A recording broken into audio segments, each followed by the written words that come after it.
It is time for all of us to sit around. Table 9. 4. Turkey. And a slice of pumpkin pie. Happy Thanksgiving, everybody, and welcome back to EDI Sports Show. We have a huge show this week. We are going to look at data and also predict what's going to happen in 2025. What is going on?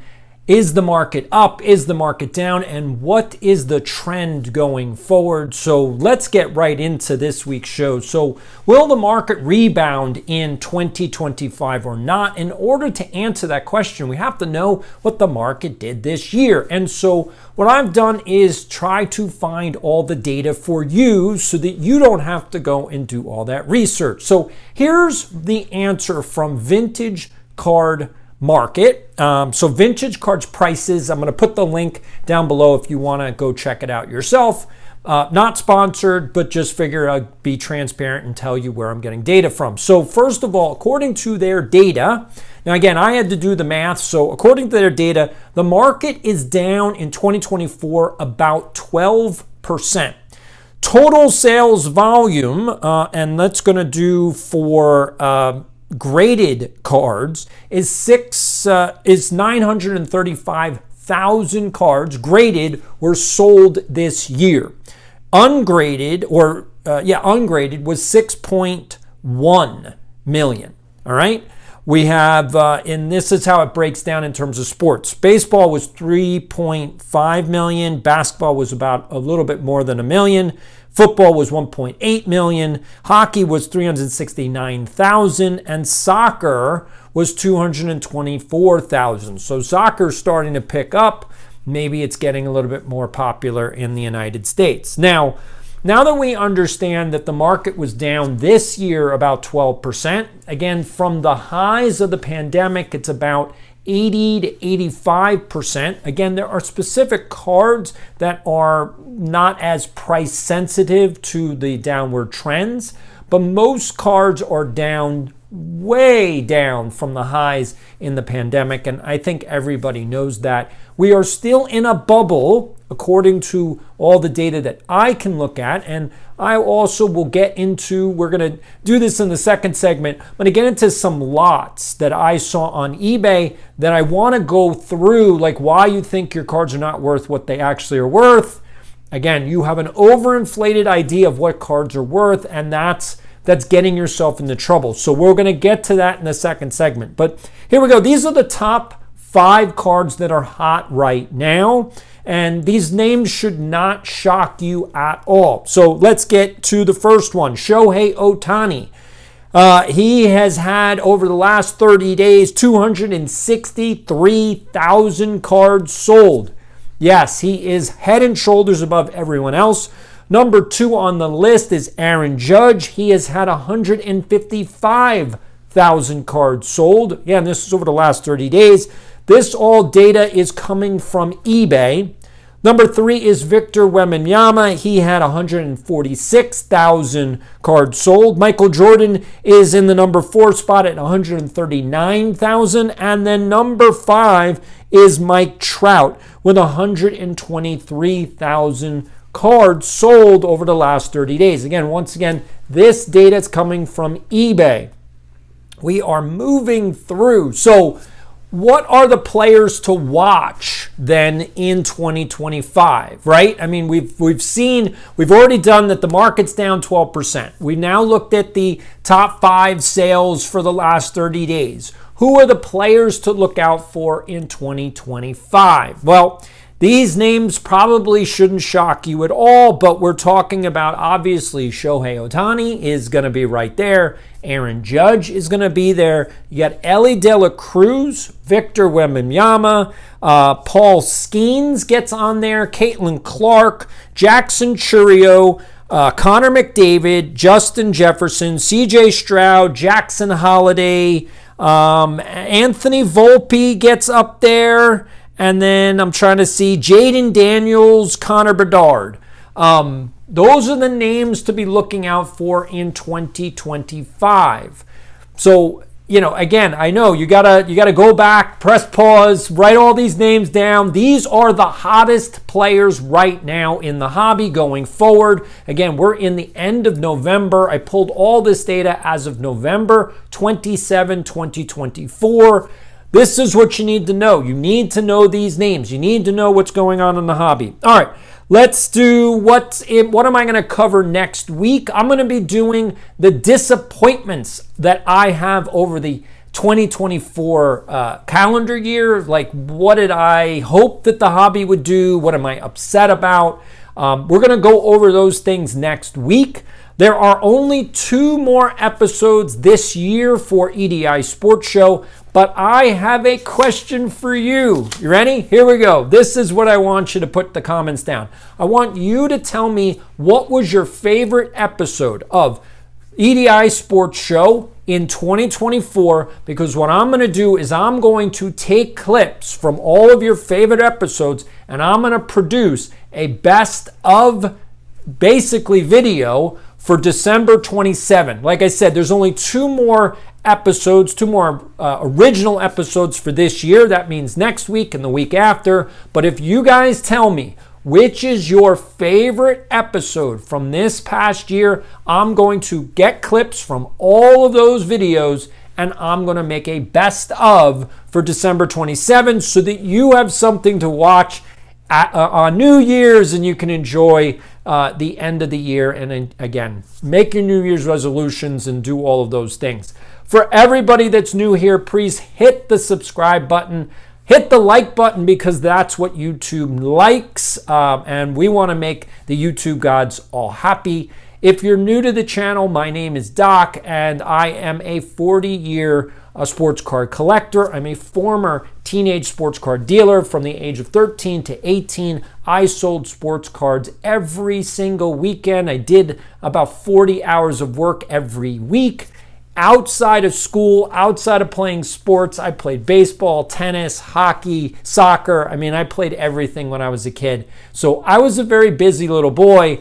And again, I figured out the hobby and made a lot of mistakes, learned a lot, and I've been doing this now for 40 years. I'm not here to tell you what to buy. I'm not here to tell you what to do. I'm here to give you information. This is the channel for people who love sports and sports cards. We are going to also have sports updates within this show going forward, so hopefully you enjoy that. If you did miss last week's show, please go back and watch it. But tell them just take the 4 Gretzkys out and sell each Gretzky by itself. But now let's get to the second segment. Here we go.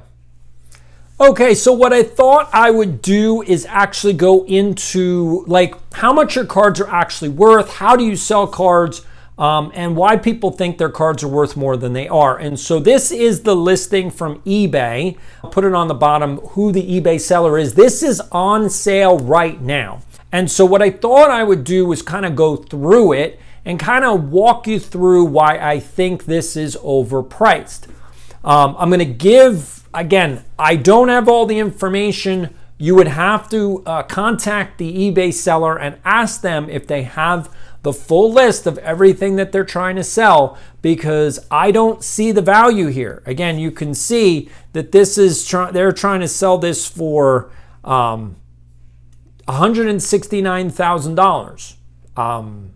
I don't see it. I mean, maybe, and that's the thing. If you have a collection that's like, I'm sure most of you have a hoard that looks just like this. This is why I did this. I'm sure that most of you have a hoard that looks just like this. And the problem is that what's in this, I don't see the $169,000 of value. And that doesn't mean that it's not worth $169,000. It just means that I don't see it. And if you can't see the value, you can't just ask whatever you think you want. Now, I also want to make this very clear, and I have not been clear previously, and so people are confused. They're like, well, but you didn't say this, you didn't say that, and so I want to make this very clear. When you sell like this, you have to understand that you're a wholesaler. When you have an eBay store and you sell individual cards, you're a retailer. Retailers can charge the maximum amount they want. When you go to Walmart, you go to Target, you buy blaster boxes, you're paying way more than what those blaster boxes are worth. But they're retail, which is where you get screwed. If you're going to pay retail, you're always going to overpay. When you sell as a bulk dealer, again, like this guy is selling a massive vintage sports card, baseball card collection. Okay, that's great. Well, you are a wholesaler, which means you have to sell at like 50% of comps. 50%. You're the wholesaler. You're not a retailer. If you want to retail this, then yes, you're going to get 85 to 90% of comps. That's what you can expect. But that's what you also have to understand is when a dealer comes to you and says, I want to buy something, and you're selling wholesale, you have to sell at 50% because they're going to make 20, 25% on margin of what they bought from you. And I've been looking at several lots because I like to look at $5,000 to $7,000 lots and go, can I get any value there?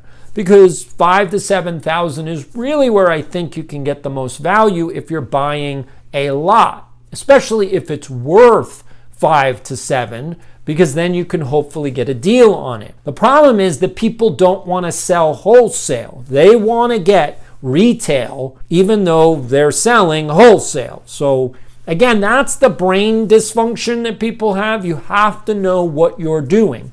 If you're trying to sell a whole lot, then you're going to be a bulk wholesaler. If you're selling one card, you're a retailer. If we get that, we're good. All right.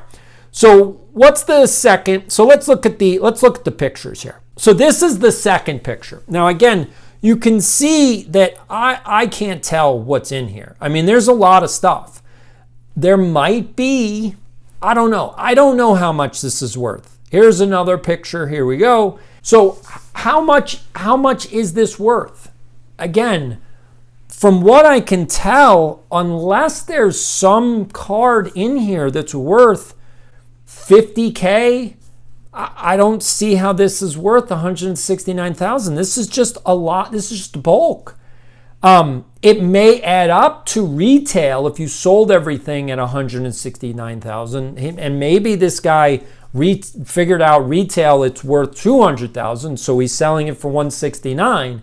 But even if it's worth $200,000, you have to be at $100,000. We just talked about wholesale is 50%. So if you retailed it at $200,000, then this lot is automatically worth only $100,000, not $169,000.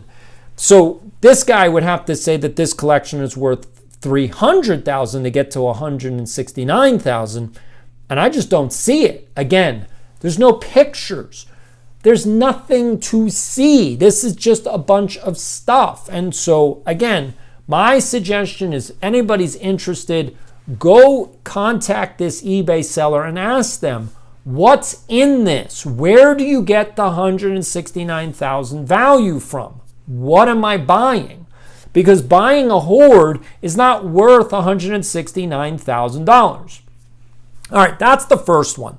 Let's get to the second lot, and that's this one here. I love the way that everybody says Hughes massive card collection. All right, so Gretzky rookies, hockey sets, baseball sets. And they have the pictures of 4 O-Pee-Chee Gretzky rookies. Now here's the real story, right?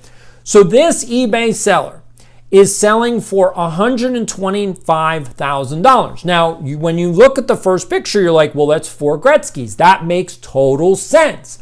Until you realize that all 4 of these Gretzkys were graded by KSA. Now, that's the Canadian grading company.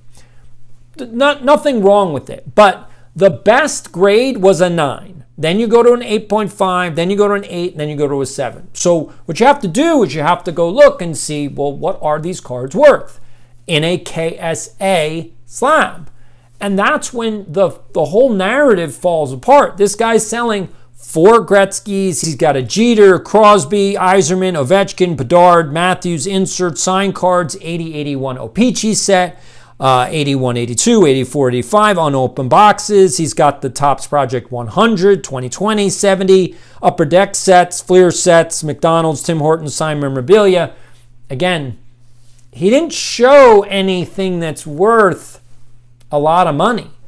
And if you think, and this is the problem, is that you think those Gretzkys are worth a lot.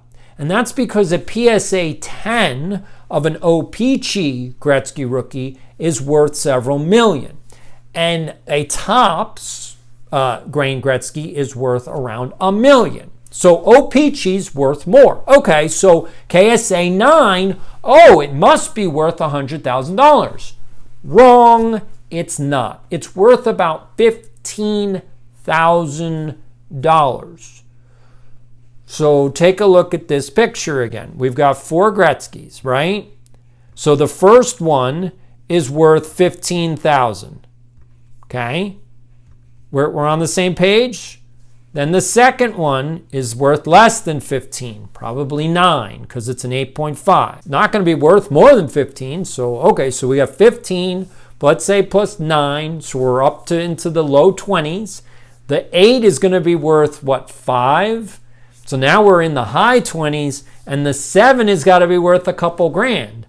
So now we're at 30K, and that's the Gretzkys, and that's the most valuable stuff that he showed. So, I'm going to show you this other card. So here's this one. This is the Topps Now card, and this eBay seller himself is selling it for $1,000. So, again, that's my point. Like this lot is not worth $125,000, nowhere close. It might be worth $100 in terms of retail, which would mean that you'd have to get down to $50K wholesale. I don't even see that based on the photos. You can have the whole set of 2020, Project 2020. All of those cards are worth about 20 bucks. Unless there's one in there that I'm not aware of. Again, he didn't have a checklist. So which one is worth more than 20 bucks? They're not worth anything. All the hockey rookies, so the Eisman rookie's worth, maybe 1,000. Ovechkin's worth 1,000 or so. McDavid rookie, depending on which one, that's like a couple grand. The Austin Matthews rookie is like 1,500. I mean, if we're talking the Upper Deck, Young Guns, that's all they're worth. That's in a PSA 10. If he's got them ungraded, they're not even worth that. So my point being is that you can't, there's nothing here. Like, I wouldn't even offer $30,000 for this lot, because what are you going to make back? What are you going to make back? And that's the problem. If you're trying to sell your hoard, understand that you better have photos of stuff that people can sell. That's the key. Take photos, make a list, figure out what people can sell. Your bulk is not worth anything. People can sell specific cards. So when you start adding things up, you have to say, okay, you could sell this for that. Okay, now take 50% off of that. You can sell this for that. Okay, take 50% off of that. What you should really be doing is putting a list together of all the stuff that you think is the most valuable, and then figure out how much someone could sell it for. Write that number down, add those all up, and then when you get to the bottom, 50% off. That's what wholesale is all about. And if you really want to sell stuff in bulk, that's what you have to do. Now, if you want to take out some of the more expensive stuff and sell it yourself for retail, again, 80-85% of comps, you're going to get more money. Then you have to take the rest of the stuff and go, okay, what's left? Add it all up, and now come down another 50%, because that's what wholesale is. You have to go, okay, I got all of this junk, because it's junk, it's a hoard. So let's say you have 10 cards that are worth $500 each. Okay, so that's $5,000. You're at $2,500 in terms of what you should sell it for wholesale. But you got a whole bunch of other stuff. Let's say you got $50,000 worth of cards that are $2 to $5 each. you got to sell the rest of that stuff for pennies on the dollar.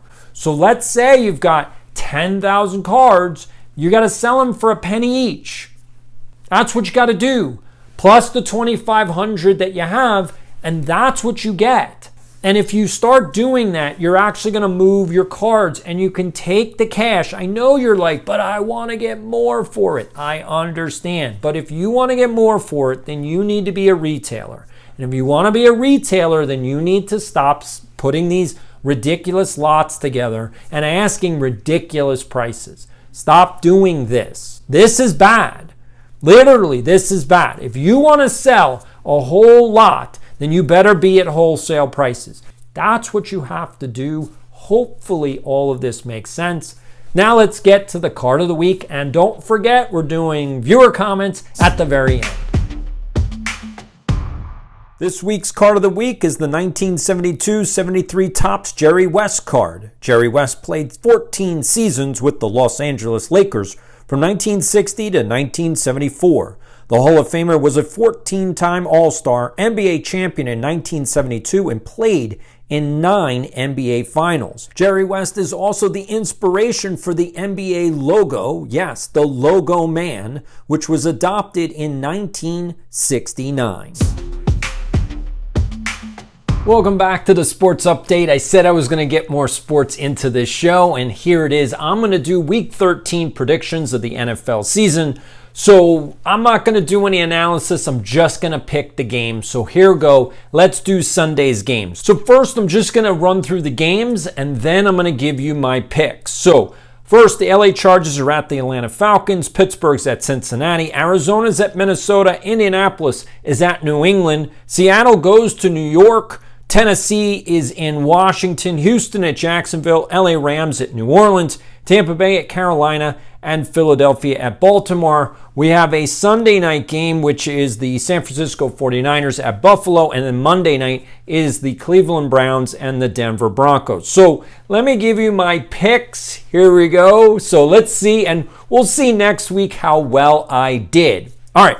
First, I'm taking the LA Chargers in that first game. So give me LA right there. I'm taking Pittsburgh over Cincinnati. I'm taking Minnesota over Arizona. I'm taking Indianapolis over New England, Seattle over New York. I'm going to take Washington over Tennessee. I'm going to take Houston at Jacksonville. Give me the Rams in New Orleans. Give me Tampa Bay at Carolina, and give me the Eagles, that's right, the Eagles at Baltimore. I know that one is going to be a tough game, and Baltimore's good, but I think with the way Saquon is playing at this point, I don't think anybody can stop Philadelphia. So give me Philadelphia in Baltimore. Now, Sunday night's game, give me Buffalo at home to beat the 49ers, and then Monday night, I'm taking Denver at home to beat Cleveland. They are not very good. And those are my picks for Week 13. I want to know how well I did next week. How well did you do this week on Week 13? All right, now let's get to your viewer comments because I cannot wait to talk about them.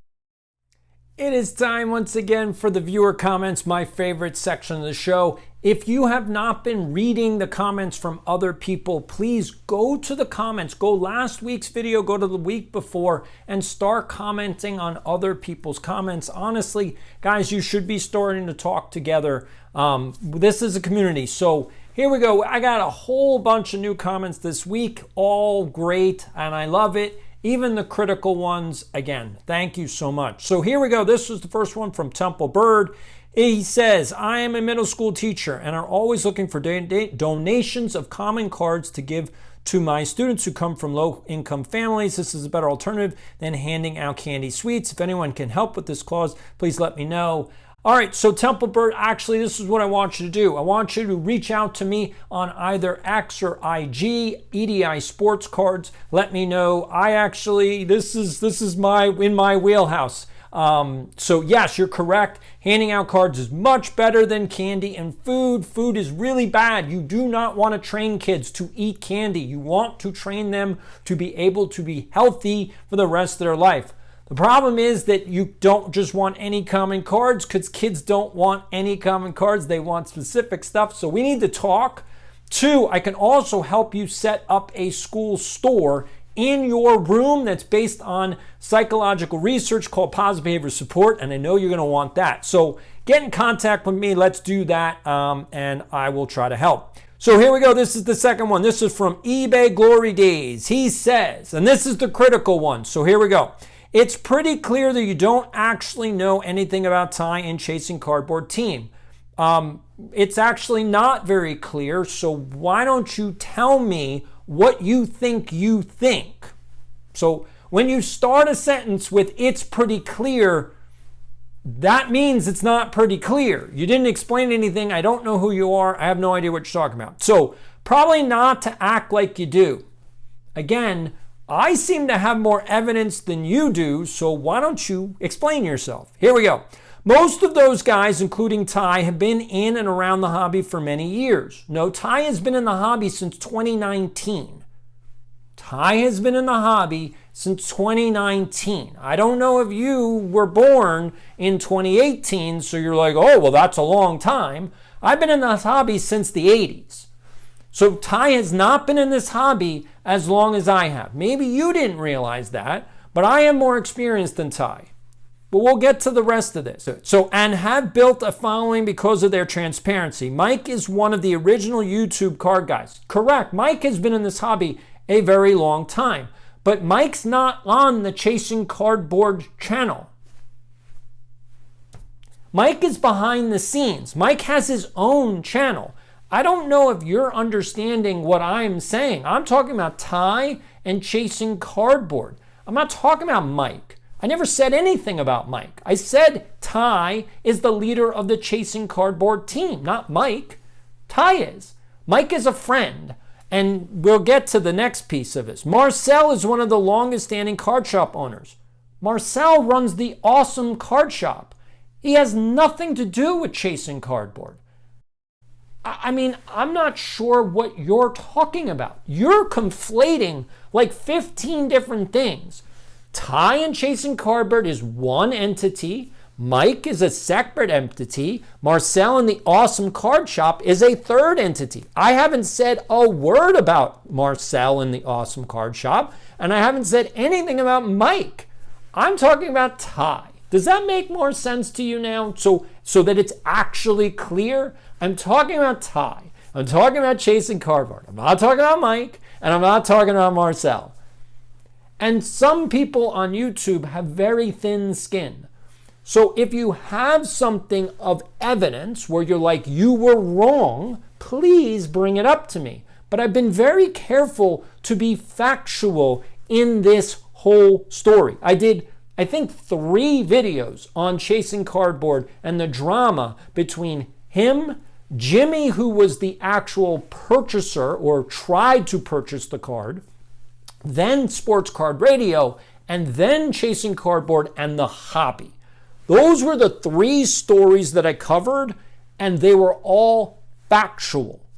Factual. Not rumor, not innuendo, factual.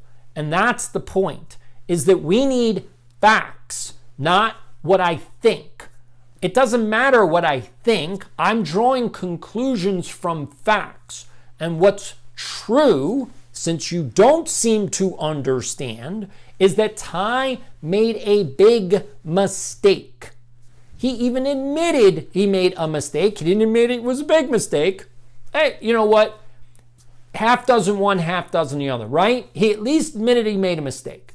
He made a mistake. He should have disclosed in the listing on eBay. For all of you guys who buy collections, when you buy a collection, you buy autographs, you should list in the listing that it's from whatever you got it from, and literally you should say, I cannot authenticate the autograph, but selling as is.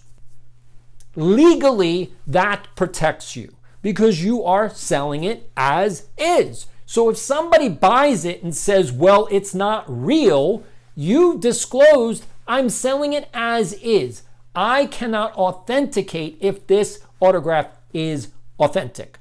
I'm not a grader. I'm not an authenticator. I don't know. It was intimated to me it is real. So I'm selling it as an auto, but it's selling as is. At least that's honest and transparent. You don't even know what the word transparency means, eBay glory days.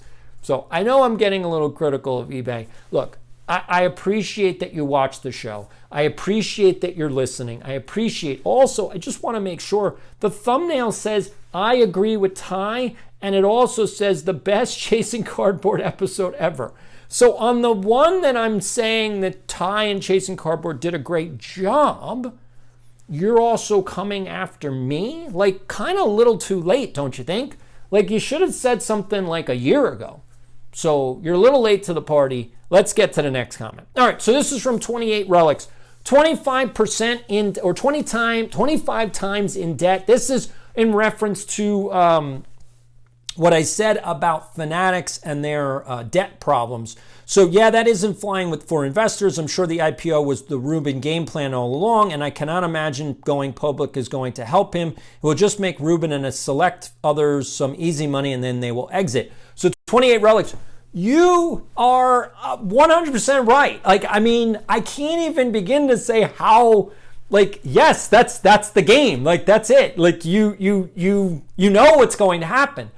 Yeah, I think that Michael Rubin probably saw that there's going to be some problems with Fanatics. I think as he started to buy stuff up, he was like, "Ooh, we got an issue here," and the only way to get out, especially with all the investors, is to go to the IPO and dump the stock on the unwitting public. Again, the people in the public who cannot decipher what a good investment is or a bad investment. This is like a perfect, like the Fanatics IPO is exactly what Jeff Wilson, the sports card investor, would invest his money in, because he would eat up the propaganda. He'd be like, whoa, I'm gonna buy it up. The problem is he's gonna lose all of his money, because once you buy the IPO, you're the last one. You're the last person in the door. You know, like I'll try to give it a legal way of explaining this, because it's not like a Ponzi scheme specifically. It's more like multi-level marketing.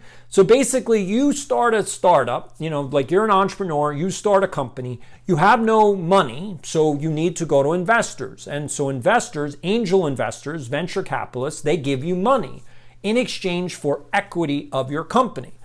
Now, you're giving up a lot of equity because you are not worth anything. And these people who are vultures, they're called venture capitalists, but they're really called vultures. So they eat your company by giving you money that you desperately need, and then they steal the shares from your company. Now, they're legally doing all this. This is all legal. I need to make this clear. This is not a scam. This is not illegal. This is not fraud. This is all legally allowed. So you sign a contract. I'll take X money for X shares. You see this play out on Shark Tank all the time. People give up their company for a little bit of money in the hopes of a dream that you'll build this company into something. If you actually do, you make nothing. The people who bought your company first make all the money. You don't. You don't, because you sold your company for nothing. So anyway, so Michael Rubin sold shares, you know, in Fanatics. He doesn't own most of it. He's just giving it all away. And the only way for any of these people to make money is they have to sell their shares in an IPO to someone else. They can't sell their shares in a private company. They have to sell it at an IPO. That's why they have to go public, because otherwise they will never make their money back. They will never make their money back on the company making the product. That's why it's a scam. That's why you need to be very, very cautious with an IPO, because they're not making money on the actual company. They're making money on selling you a dream. And so Amazon is a perfect example. It took Amazon 20 years to become profitable. 20 years. The only reason Amazon survived is because Jeff Bezos is an amazing salesman, and he somehow fooled Wall Street into just continuing to give him money for no profit, like nothing, for 20 years. No one knows how he did it. And literally that's what he should probably be heralded for, is how he pulled the rug over everyone's eyes for 2 decades. But somehow he did it. Again, congratulations to Jeff Bezos. But Michael Rubin is not that good. Like, he's not that convincing. No one's going to play that game. Like, if Fanatics is not profitable within a couple years after their IPO, no one's going to want the stock. They're going to dump the stock. It's going to be a penny stock, and they're going to have to sell the company to someone else.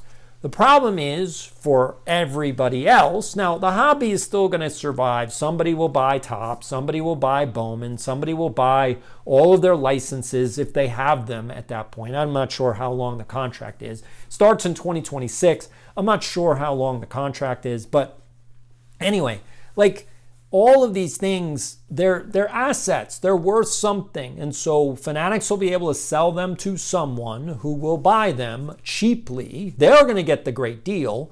And then they'll be able to make their money back selling the product. They're going to run an actual business. Michael Rubin is not running a business. He's running this IPO scheme.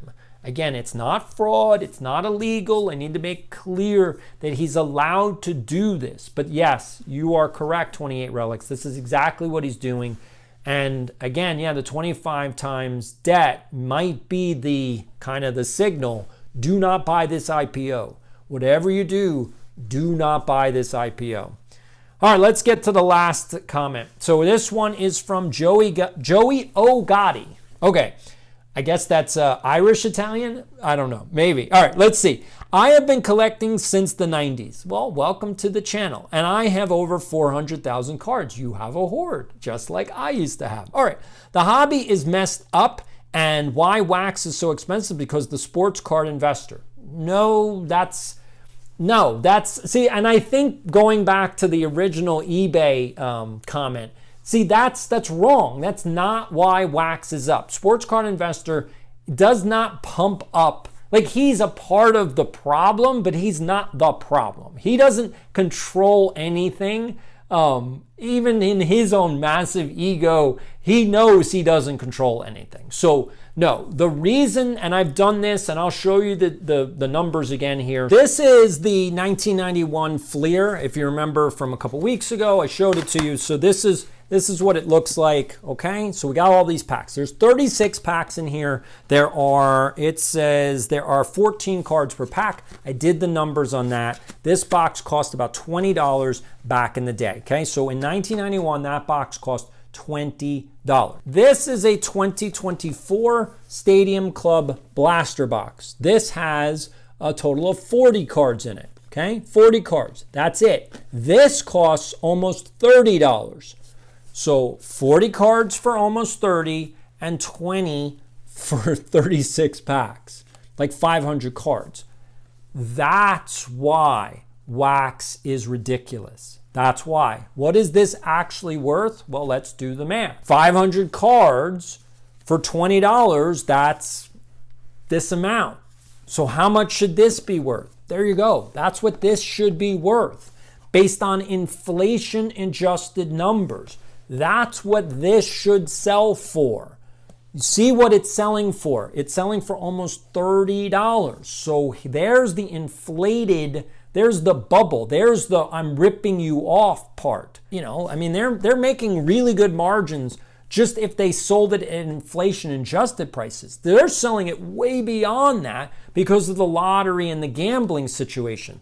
This is a gambling addiction right here. If you buy this box, it's a gambling addiction. That has nothing to do with the sports card investor. I want to make that clear. Yes, he's not that bright, but he's not the problem. He's part of the problem, but he's not the problem. All right, ever since he came into the hobby a few years ago, it started sinking slowly but surely. No, actually, when he got into the hobby took off. It took off. He got into the hobby right before the pandemic hit. Like at the end of 2019, I'm not quite sure exactly, but beginning of 2020. So he got in right before everything kind of took off. Actually, Gary Vee was saying that the sports card hobby was going to move in 2018 or 2017. Like he was predicting, and he was doing on his channel. Remember, he's got 11 million subscribers. The Sports Card Investor has, I don't even think he has 1 million subscribers. Like, I think he's at like 500K. So just be aware that like the Sports Card Investor's reach is not that big. Gary Vee's reach is way bigger than the Sports Card Investor, and Gary Vee was the one that was talking up sports cards in 2017, 2018, 2019, and through the pandemic. He did multiple live streams. He did hour-long videos on sports cards. Like, he really boosted the sports card hobby, and that's probably why the Sports Card Investor got involved, because he probably saw a video from Gary Vee and was like, ooh, this is the next hottest thing, and I want to get in on this. And he put his, $1 million company behind him. Remember, he has 10, staff members that work for him. And I think they all earn $100,000 each. So that's $1 million in payroll.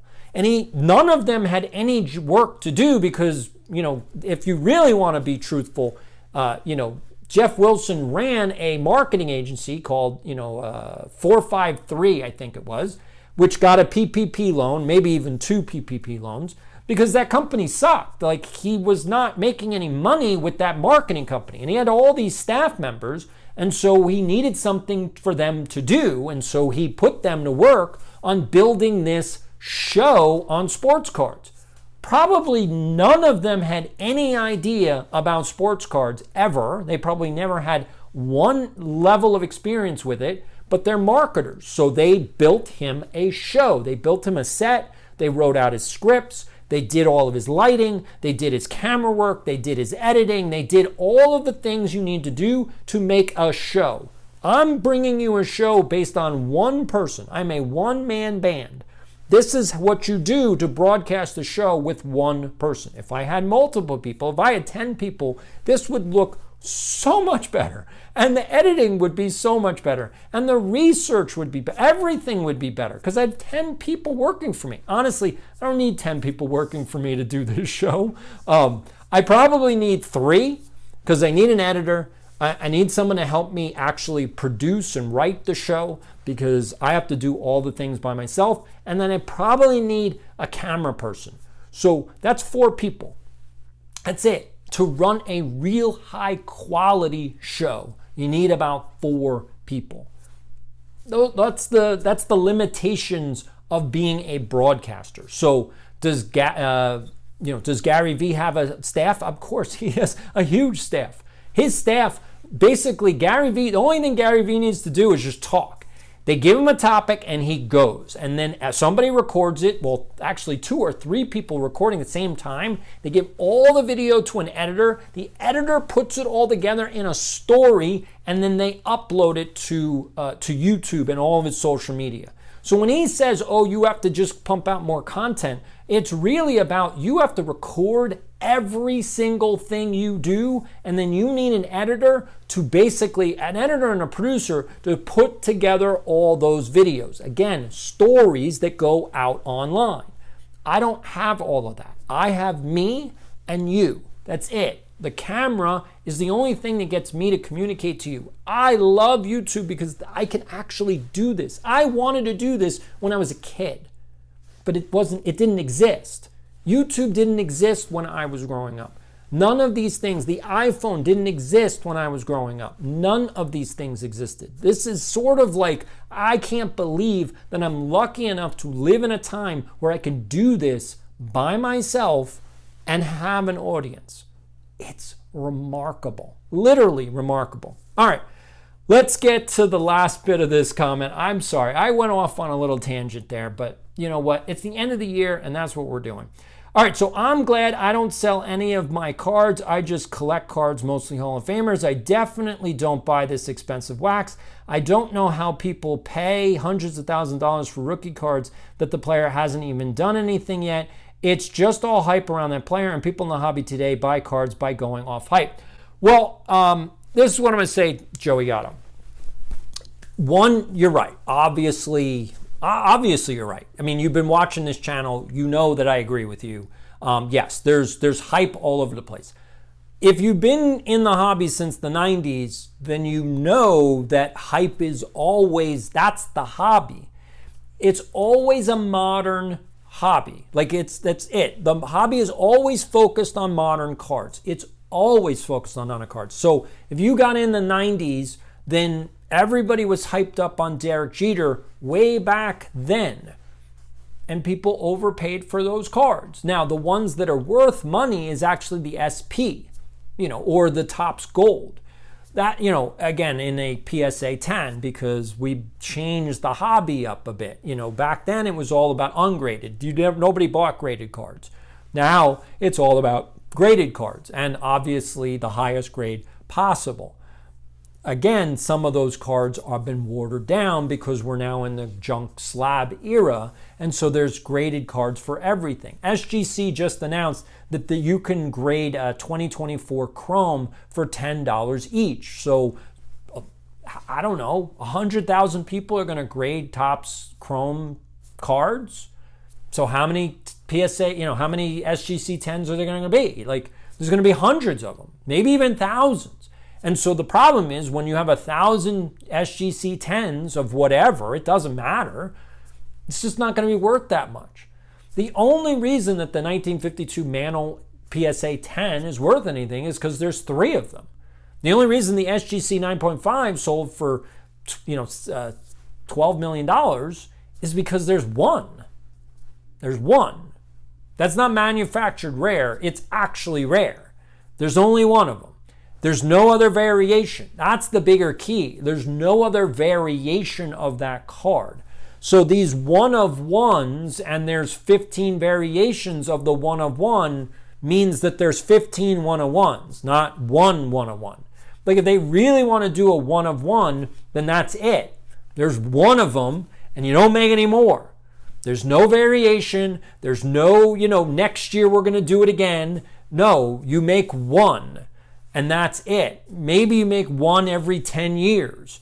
Like maybe you could get away with that. That would make the cards more valuable. The problem is that would also drive up the wax prices even more than they are right now. Like this is going for almost like 30.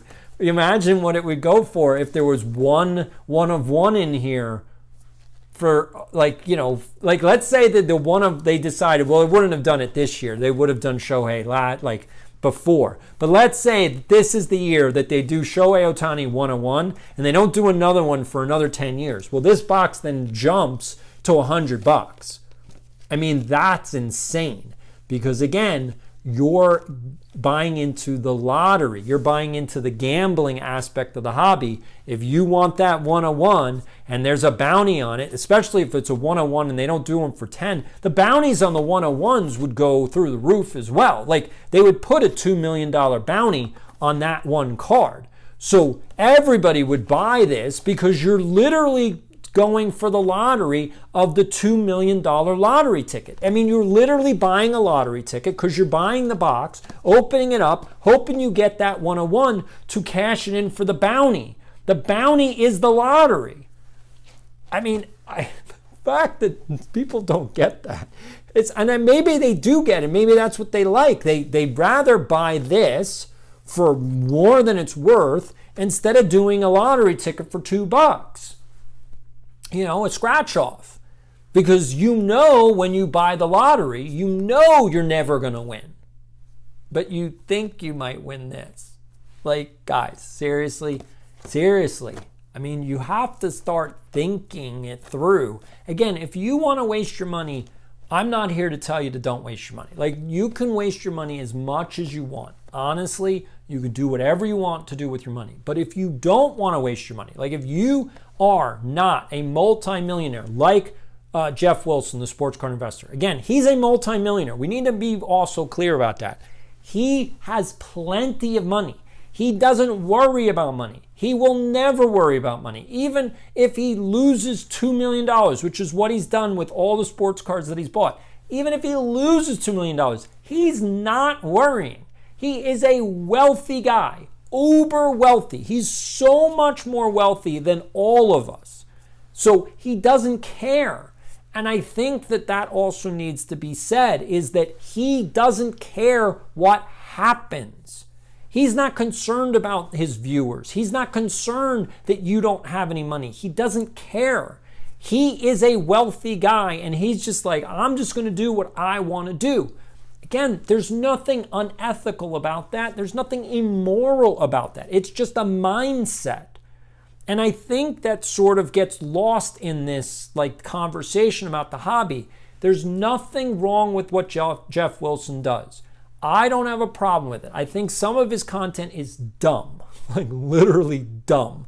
Like I'm like, really? Like I already know that his Sportscard app doesn't work. I gave you the data and I didn't pay for a dime. I didn't pay for anything and I gave you the data for free because I got it for free. Now there should be more free ways to find out the information you need.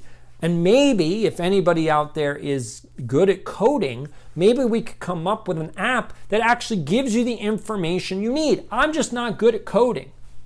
I don't know how to do that. So if I did, I would build all of these things for you myself. But I don't know how to do that. So all I can do is just go based on old school methods. How do I know what stuff's worth? How do I know where the market's going? How do I know which cards are hot? How do I know like who the players to look at? Again, the hype is the hobby. So right now, the biggest guy getting hyped is Paul Skeens. Would I say you shouldn't buy Paul Skeens? Absolutely, you should not buy Paul Skeens. It's over. If you're buying Paul Skeens right now, you're the sucker. Because the profit was already made by the person who bought it a year ago. That's the problem.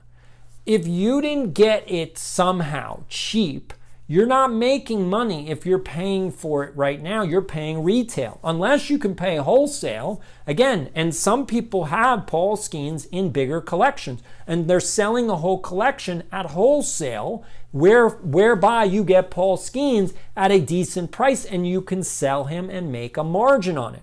What kind of margin should you have in your cards? You should have at least a 20 to 25% margin on your cards. Otherwise, you're going to go out of business.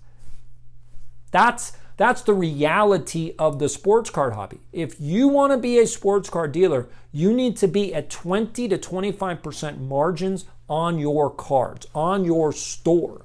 If you run an eBay store, that's got to be your margins because you are going to go out of business very, very quickly. Unless you are a self-funded collector, which it sounds like Joey Gotti is. He's a self-funded collector, and so he doesn't care. He's not looking to make money on the back end. But I'm going to tell you, Joey Gotti, you have 400,000 cards. You have too many cards. You should start selling them now. Really sit down with your 400,000 cards. And this is what I said last week. Do not buy any cards. Stop buying. Sit down with your collection and go through and go, what do I want to keep? What do I actually like in this collection? What's my favorite stuff? And start putting that aside. Think about displaying your best stuff. Think about displaying the stuff you're most proud of. You're like, oh, look at my stuff. Yeah, okay. Well, what can you start displaying? Again, this is the bookcase behind me. This is the display case. Understand, everything's not going to fit there. Everything's not going to fit there. So now what? So, okay, I can't display my cards up there. That's for the memorabilia. That's why I have the Steins. You can see I have my graduation hat. I've got, a license plate from the 93 Braves. I've got some wax that I'm keeping. Again, I sold a whole bunch of wax, but that's the wax I'm keeping. I have this because somebody gave it to me as a gift. So I thank you. Again, it's worth $30. That's a nice gift. I appreciate it. I'm not opening it because it's part of my wax collection. Yeah, I have a wax collection. I didn't buy it, but I like it. That's great. I like the box. It's a nice looking box. That's great. I appreciate the gift. This is from back in the day.